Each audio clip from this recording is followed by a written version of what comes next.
The Past with Flashdance, What a Feeling, by Irene Cara, and that's actually from the Full Monty soundtrack is where I pulled that. Before that, we had the Black Eyed Peas with I Got a Feeling. And we were off air, Dawn and I were talking about what the word awe means, and I decided to look it up. With technology, we can do such things.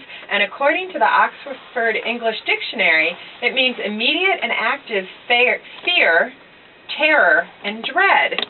And I thought, well, that's not how we're interpreting it at all. No, that's not what I'm thinking of as awe at all. No, but as we were talking about awe and you were looking it up, I thought of a Rumi poem. And is it all right if I just read a little bit? Yeah, please. So it's actually the tree of awe, and there's just one little bit that I really like a lot, and it says, no matter how fast you run, your shadow more than keeps up. Sometimes it's in front. Only full overhead sun diminishes your shadow, but that shadow has been serving you. What hurts you blesses you.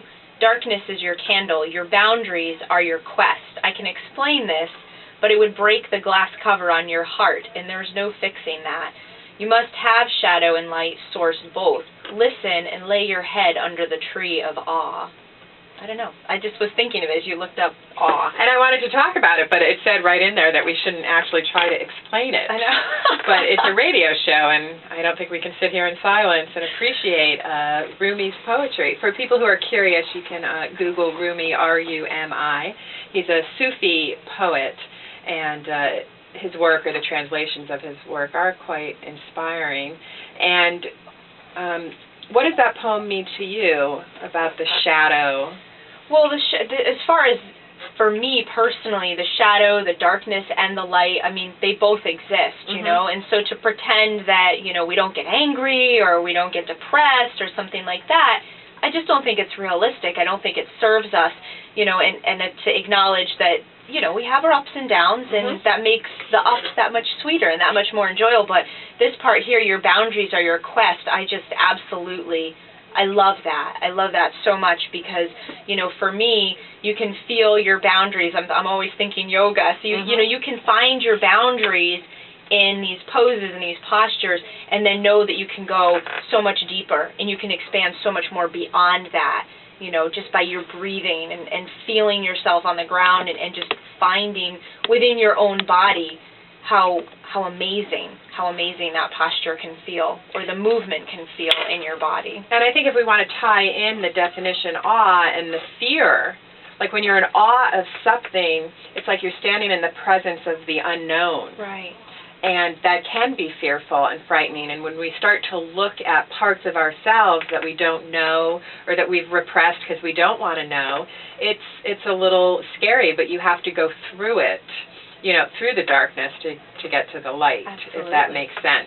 And if it doesn't, give us a call and we'll try to explain it further. You're listening to WESU 88.1 FM Middletown. This is The Work and Playlist. I'm your radio host, Stacy Zakin, and you can give us a call at 860-685-7700, or you can communicate with me via Facebook. My page is The Coach For You, and that's THECOACH, the number 4.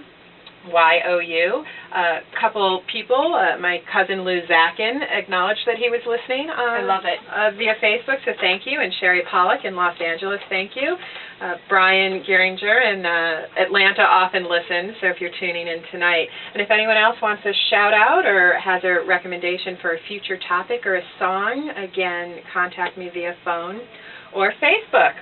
So we are going to move on with our music, and here is a song from the Beatles off of their Abbey Road album, Here Comes the Sun. Speaking of shadow. Perfect.